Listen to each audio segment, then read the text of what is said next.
Salam untuk kita semuanya, berjumpa lagi dengan saya di channel Aritela Tutorial, tempat kita untuk berbagi informasi seputar informasi pendidikan dan informasi guru, serta informasi honorer, dan informasi lain yang ada hubungannya atau informasi yang relevan. Pada pertemuan ini, saya menyapa seluruh Bapak Ibu honorer senair yang selalu setia melaksanakan tugas tanpa mengenal lelah dalam melaksanakan kegiatan pelayanan publik di instansi pemerintah pusat maupun instansi pemerintah daerah. Saya yakin bahwa Bapak Ibu honorer selalu semangat dan selalu dalam keadaan sehat walafiat. Pada pertemuan ini ada satu hal penting yang perlu saya sarankan kepada seluruh Bapak Ibu honorer terkait dengan informasi yang sudah banyak beredar bahwa ada ganjalan pengangkatan honorer menjadi aparatur sipil negara. Yang mana ganjalan tersebut yaitu di mana tenaga honorer bodong marak ditemukan, maka pengangkatan jadi P3K terhambat. Perhitungan harus cepat. Nah, terkait dengan hal ini Bapak Ibu, tentunya ini butuh proses terkait dengan pengangkatan honorer karena memang sedikit waktu pemerintah bersama dengan DPR RI dan BPKP dan menteri terkait dengan ditemukannya honorer bodong yang kurang lebih 1 jutaan sebagaimana temuan BPKP. Nah, Bapak Ibu, terkait dengan hal ini, apakah memang benar mengganggu pengangkatan honorer menjadi ASN atau pengangkatan honorer jadi terhambat hanya persoalan ini? Simak informasi ini sampai selesai, jangan ketinggalan informasi. Dan bagi Bapak Ibu yang sedang menonton, demikian dengan Bapak Ibu yang mungkin baru menemukan informasi melalui channel ini, dukung dengan cara like dan subscribe, share, dan komen, serta nyalakan tombol notifikasinya supaya semua informasi yang salurkan melalui channel ini selalu update di layar Bapak Ibu. Tanpa basa-basi lagi, langsung pada informasinya. Ini satu informasi yang dimuat oleh Lengkong, ayobandung.com terkait dengan pengangkatan honorer menjadi aparatur sipil negara di tahun 2023 tahun ini. Kabar pengangkatan tenaga honorer menjadi aparatur sipil negara masih ditunggu-tunggu oleh para pegawai honorer non-aparatur sipil negara ini. Jadi mereka dalam arti para honorer mengharapkan dengan sangat kepastian statusnya segera diberi kejelasan. Mereka mengharapkan kepastian status segera akan ada titik terangnya. Jadi ketakutan akan pemutusan kerja juga semakin membuat tenaga honorer tak sabar akan pengangkatannya menjadi pegawai pemerintah dengan perjanjian kerja atau aparatur sipil negara dengan status P3K atau ASN P3K. Komisi 2 Dewan Perwakilan Rakyat Republik Indonesia, Rifki Nijami Karsayuda, menyampaikan satu ketegasan mengenai kepastiannya bahwa tidak akan ada pemutusan hubungan kerja atau PHK massal pada seluruh tenaga honorer ini. Kemudian, pegawai pemerintah dengan perjanjian kerja atau P3K paruh waktu menjadi usulan agar minimal tenaga honorer tidak kehilangan status.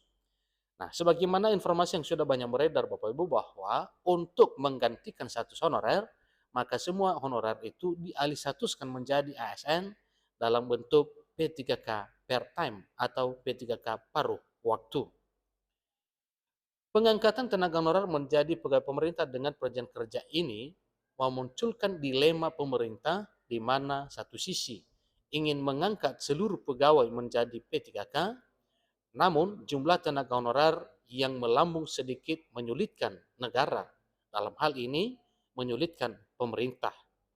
Nah, terkait dengan hal ini Bapak Ibu tentunya kita wajib bersabar saja sementara terkait dengan kapan terbitnya peraturan pemerintah atau keputusan pemerintah terkait dengan pengangkatan honorer menjadi aparatur sipil negara, baik PNS maupun P3K, tentunya yang banyak dikehendaki di sini adalah pengangkatan menjadi ASN tanpa melalui tahapan tes atau tanpa melalui seleksi tes.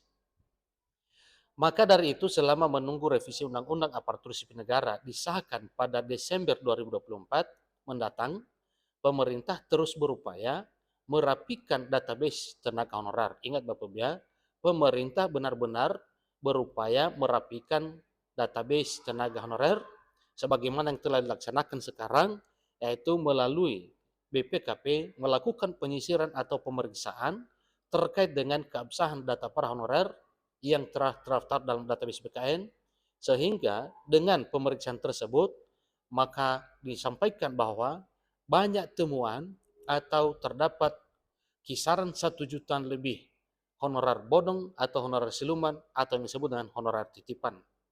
Sejalan dengan ini, oleh Menteri Dalam Negeri juga Tito Karnavian telah menyampaikan bahwa ini dilatar belakangi oleh karena hubungan famili, kemudian TS atau tim sukses pada politik pilkada, sehingga setelah pilihannya atau dukungannya itu berhasil, maka sebagaimana yang dijanjikan untuk diangkat menjadi honorer, maka ada banyak honorer yang tidak sesuai dengan harapan. Itulah yang disebut dengan honorer titipan mungkin atau honorer siluman, sebagaimana yang sudah banyak beredar informasinya. Jadi hal tersebut sudah dilakukan dan akan terus dilanjutkan. Ini karena database terus berubah mengingat jumlah tenaga honorer sangatlah banyak. Salah satu penghambat pengangkatan ini dinyatakan bahwa banyak sekali honorer bodong atau sekedar titipan yang masuk ke dalam 2,3 juta tenaga honorer tersebut.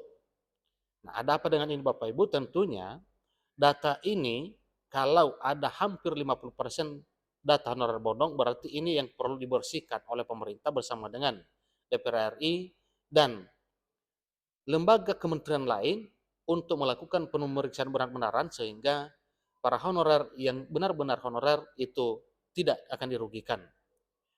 Hal ini tentunya menjadi dilema dan menghambat proses pengangkatan tenaga honorer menjadi aparatur sipil negara atau ASN. Sehingga dikatakan perhitungan harus cermat agar tidak membebani negara. Banyak masyarakat yang kesal akan keberadaan honorer bodong tersebut. Mereka mengasihani atau kasihan dengan tenaga honorer yang sesungguhnya dan masuk atas kemampuan mereka sendiri. Disebutkan juga bahwa banyak oknum yang menitipkan rekan maupun keluarganya di sebuah instansi sewenang-wenang. Dan setelah bertahun-tahun, mereka mengharapkan pengangkatan. Tentu pengangkatan menjadi aparatur sipil negara. Rifki Nijami Karsayuda menyesalkan bahwa hal tersebut menjadi salah satu beban negara, namun ia juga tetap memastikan bahwa pemberhentian pekerja tidak akan terjadi.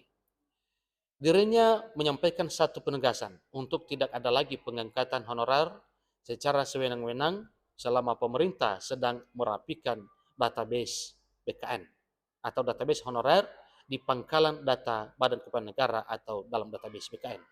Itulah informasi terkini Bapak Ibu terkait dengan maraknya honorer bodong yang sudah banyak ditemukan.